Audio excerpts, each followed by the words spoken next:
We continue our daily Gemara, Kuf Yud Amud Beis 110b in Sanhedrin, of course, and we're going to be looking now at the last group of people in history that the Mishnah mentioned as having lost their share in the world to come. And specifically, there's actually a dispute there between Rabbi and Eliezer, and the Gemara is going to elaborate on that in a moment, whether or not the generation of the desert, the generation that came out of Egypt, whether they have their share in the world to come. Of course, the great sin of theirs was they were lacking the confidence to follow Hashem into Eretz Yisrael with the debacle with the spies. Moshe Rabbeinu, with consulting with Hashem, sends spies into Israel, and he instructs them to inform him what's the best way of conquering the land. Specifically, what's the best way to conquer the land? They went beyond that, and they came back with a report that we can't conquer it. Now, Moshe didn't ask them whether you can or can't conquer it. Moshe Rabbeinu just simply asked, what's the best way to? But they said we can't do it. And the people complained about that, and essentially what happened was that they spent 40 years wandering the desert until that generation passed, and then Yeshua took the next generation into the land of Israel. So this generation, in rejecting or lacking the confidence to just trust Hashem, that Hashem could take them into the land of Israel, they are the object of our discussion, whether they lost their share in the world to come or not. Two comments, kind of introduction. The first is, we have the two opinions as I mentioned, one that says Rabbi Akiva, which says there is no share in the world to come for this generation, Rabbi Eliezer, which says there is. And we're going to elaborate on that as we go along. But just want to, we should envision the gravity of this idea that a generation which came out of Egypt, the first redemption, which really began the process that the journey that we are still on till this very day, culminating in the final redemption. So the people who were at the beginning of this journey, according to Rabbi Akiva's view, don't make it at the end of the journey.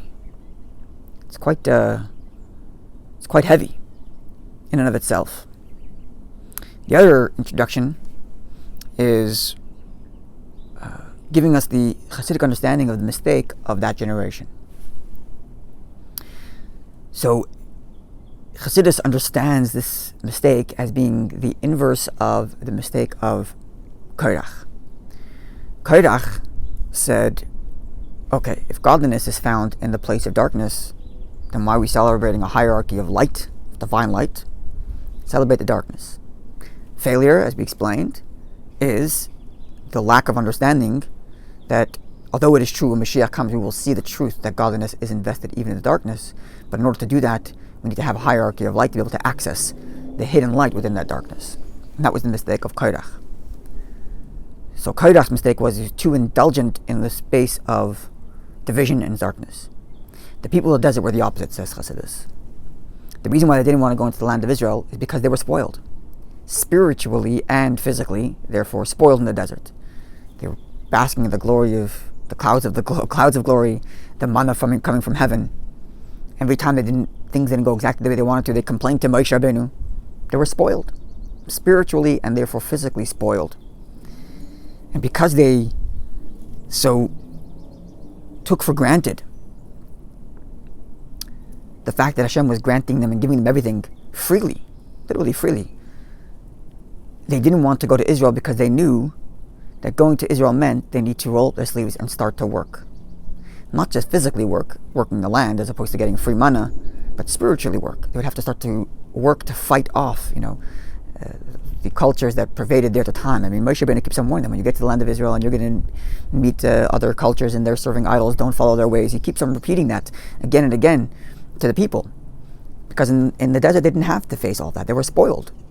They were in God's embrace, taken care of physically and spiritually, and therefore they didn't want to go to Israel because they didn't want to roll up their sleeves and start to work. Physically work the land and not free manna, but spiritual work also, to fight off evil inclination and to really work and toil to transform the physical world into the holy.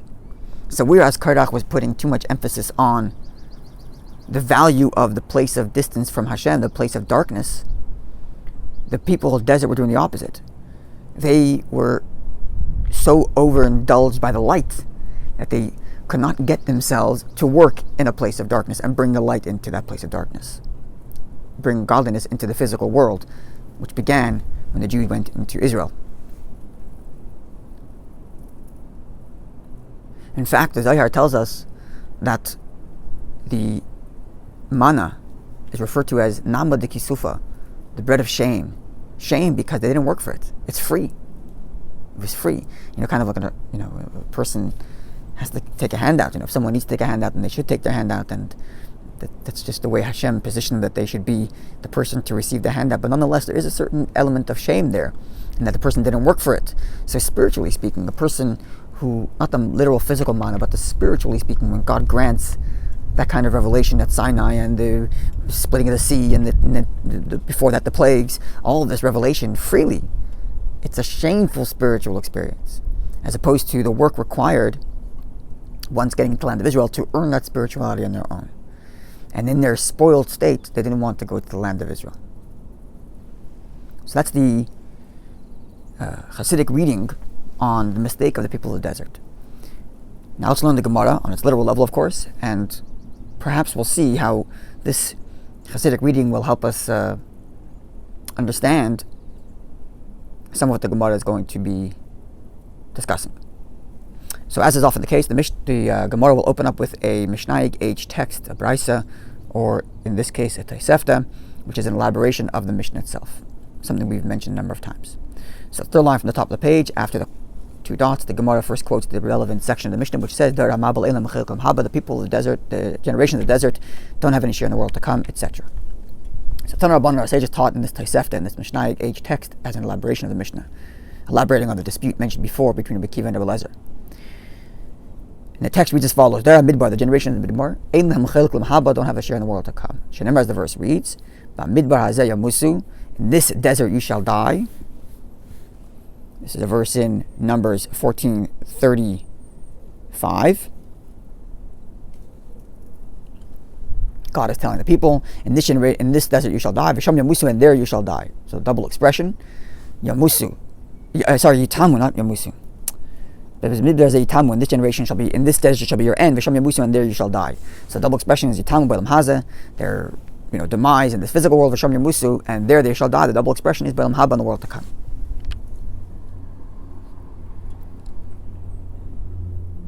V'amar, and the verse states. Now this is in Tehillim 95:11. We say it on Friday night before evening service during Kabbalah Shabbos.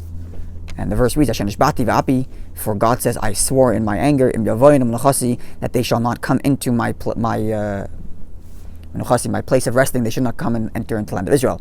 But it could also mean not coming to my place of resting, not coming to the world to come. Give Rabbi Akiva, this is the words of Rabbi Akiva. So it's the same statement of Rabbi Akiva, but here there's elaboration in that the Mishnah just quoted the verse in Deuteronomy and Numbers, where here the Mishnah, the Tosefta quotes the verse in Tehillim as well. Rabbi Eliezer says, they do have a share in the world to come. Shenemar, as the verse reads, and this is the same verse quoted in the Mishnah. It's Tehillim 58, chapter 50, verse 8. Yeah, the same verse quoted in the Mishnah, and it reads, Isfoli chasidai, gather in for me my pious ones, koisei brisi, the ones who made the covenant with me, alei zavach, by offering me offerings. And this, says Rabbi Eliezer, referring to the people of the generation of the desert who were there at the covenant, they were there at Sinai, and there was a process of bringing offerings there as described in the verse. So now, so what does Rabbi Eliezer do with the verse which reads that God swore in his anger, right? That verse comes on the heels of the verse before it, which says, for 40 years I struggled with these people in the desert. So it means the verse there, the context there is about the people who were there for 40 years in the desert. So what does he do with this verse, which says, that God swore in his anger not to bring the people in? So explains Rabbi Eliezer, I swore in my anger, but I've taken that back. So in other words, the verse is not saying the final statement of God, but what God said in his anger. In his anger, he said they're not coming into the land of Israel. They're not coming into Menachasi. They're not going to come into the share in the world to come. But God, as it were, switched from Midas Adin, from the attribute of judgment, to the attribute of mercy. In the comment to our previous video, one of the viewers wrote a little bit about God's kindness and God's mercy and the internal divine dialogue in reference to our class yesterday's, and I recommend you go have a look at what that person wrote there. Okay. Now there's another part of the Tosefta which is not in the Mishnah at all. A third view. Right? The Mishnah did not mention Rabbi Shua ben Karcha. Yeah, did not mention it. So Rabbi Shua ben Karcha says, this verse mentioned earlier, which is Isvu li chassidei koise brisi, gather in for me my righteous, the ones who made the covenant with me, which Rabbi Lezer quoted that verse to support his idea that those who made the covenant with God, namely those people of the desert who were at Sinai, will come into the land of Israel. Rabbi Shua ben Karcha says this pasuk is not referring to those people of the desert. It's referring to generations that will follow. And he breaks it down as follows: Isvu li chassidai, gather in for me my righteous, my pious ones. These are the righteous ones of every generation who will be gathered into Hashem in the world to come. Koise brisi, the ones who made the covenant with me. Elu Hanani, Mishael, Azariah. This is a reference to Hanani, Mishael, and Azariah. Hanani, Mishael, and Azariah are three people which we talked about previously at length, who were thrown into the fiery furnace by Nebuchadnezzar for denying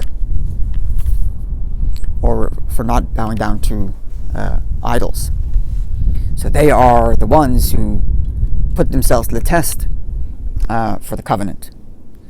I haven't seen this written anywhere, but I'm taking the liberty to say that Hanani, Mishael, and Azariah doesn't mean to the exclusion of others, but I would venture to say it means they are the prototype of the many Jews who, unfortunately, throughout our history, who were put to this test and indeed gave up their lives for the sake of the covenant with Hashem, for the sake of their Judaism. The Gemara says, they gave themselves to a fiery furnace rather than to betray God. The verse continues, Alei Zavach, those who offer offerings. So that's the way it was read before, is that's a reference to the people of the desert who offered offerings when they made the covenant with Hashem. Rabbi Shua ben Karcha is saying it's not talking about those people, it's talking about future generations. So who is Alei Zavach? So he explains, it's not people who offered offerings, but rather they themselves were the offering. They themselves were the offering. Alei Zavach. And therefore, says Rabbi Shua ben Karcha, El Rabbi Kiva v'chavedav, this is reference to Rabbi Kiva and his friends, Shemasru atzim l'shchita, who were slaughtered. Al divrei Torah, for the words of Torah. They were slaughtered for their dedication to Torah under Roman persecution, to the point that they were actually murdered. The 10 martyrs is described in the Yom Kippur liturgy. Okay. So this view of Rabbi Shua ben Karcha, it would seems to side with Rabbi Akiva, in that the generation of the desert do not have the share in the world to come, because he takes the verse that Rabbi Eliezer used to prove that the people of the desert do have a share in the world to come, and he explains it not as referring to those people, but as referring to people throughout history who have dedicated themselves to Torah. It's interesting, just putting this out there, that Hanani, Mishael, and Azariah threw themselves into a fire, and they did so for the covenant with Hashem, whereas Rabbi Akiva is l'shchita, is for slaughtering, for the words of Torah. A little bit different of a nuance there,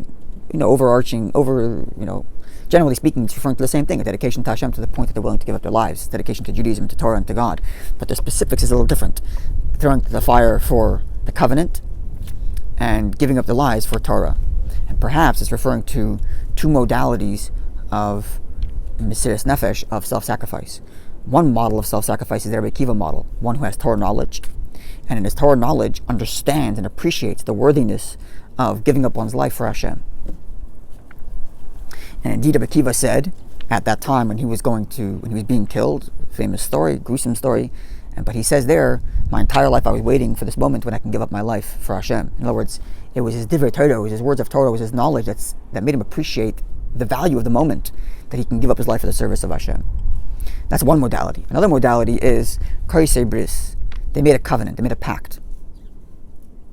And when you make a covenant and a pact, you don't betray it. Now, a covenant and a pact is made specifically for when things aren't going the way you want them to. In a relationship, when things are going okay, you don't need to make a pact. Everything's going okay. when things are going okay, you make a pact so that when things are not going okay, you'll still stick together. So Kaisei Bris, therefore, might mean someone who lacks the appreciation of Rabbi Akiva. Not that, God forbid, Hanani, Mishael, or Isaiah lack that appreciation, but maybe they're a model for someone who dedicates themselves to Hashem even when lacking such appreciation, or dedicating themselves to Hashem beyond their appreciation, but simply I'm allowing myself to be thrown into the fire because I made a covenant. I appreciate it, don't appreciate it, I understand it, don't understand it, not relevant. I made a pact with God and I'm not going to betray it. And the reality is, unfortunately, this has happened throughout our history, where Jews who were not necessarily educated, didn't necessarily appreciate what it means to give up your life for Hashem, and yet did so simply because they were part of the covenant. So perhaps these are the two different prototypes being discussed here. And perhaps we can suggest even further that they're alluded to in the two different ways of death: shchita, slaughtering, versus the fire.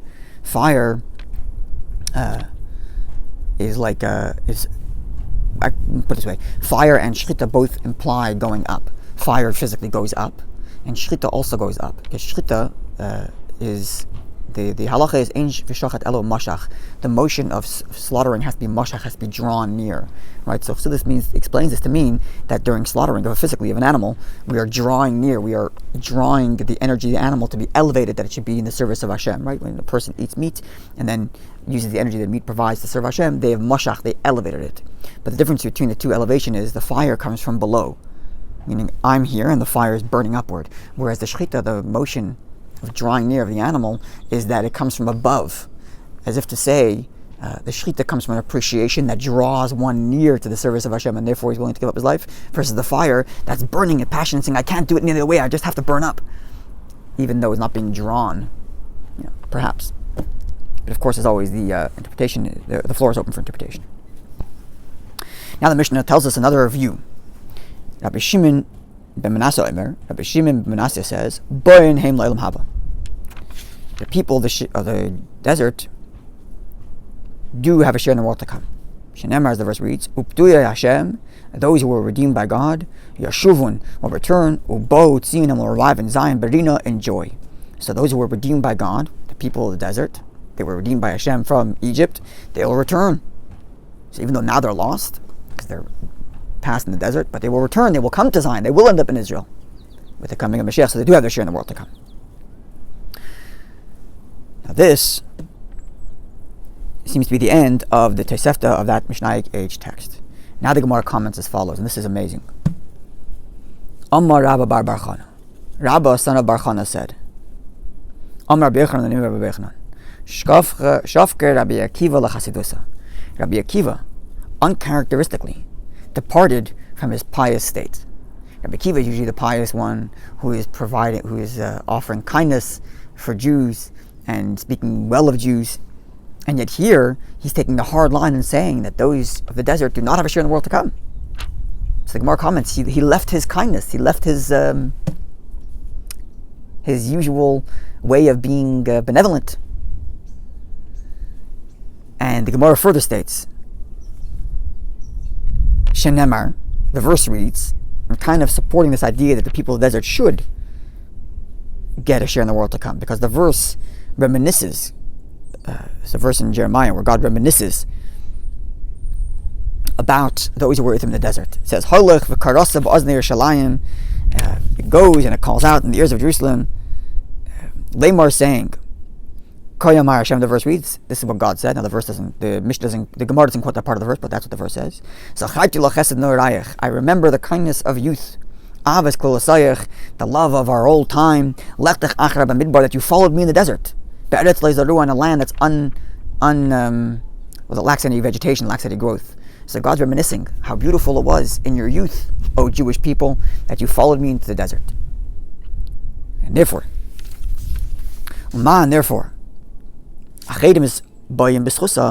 others, the people during Jeremiah, come to Jerusalem on the merit of the memory of God remembering the people who followed him in the desert. Atzmam, they themselves, are they not also going to come into the share in the world to come? If the memory of their following God into the desert is enough to invoke that God should bring you people to the land of Israel, how much more so they themselves? So indeed, why did Rabbi Akiva change this characteristic? What's Rabbi Akiva's perspective? Why is it that he indeed uncharacteristically took such a harsh line in stating that the people of the desert don't have a share in the world to come? Perhaps the reason is, based on what we said earlier in our introduction, about the mistake of the people in the desert. Whereas the people in the desert were spiritually and therefore physically spoiled, and thus did not want to go into the land of Israel, which would require both physical work and spiritual work. Rabbi Akiva is the exact opposite.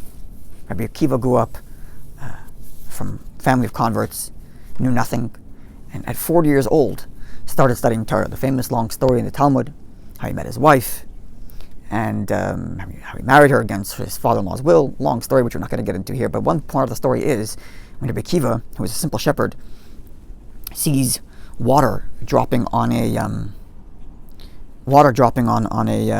stone, and he sees that the stone has a hole in it, and he sees that the reason why it has a hole is because the water slowly drip, and the incessant continuing of dripping made the hole in the rock. So Rabbi Akiva said to himself, if this rock can if the water can penetrate this rock, then certainly the words of Torah can penetrate my mind. And he worked word by word, line by line, drop after drop after drop, until Torah was finally in his mind.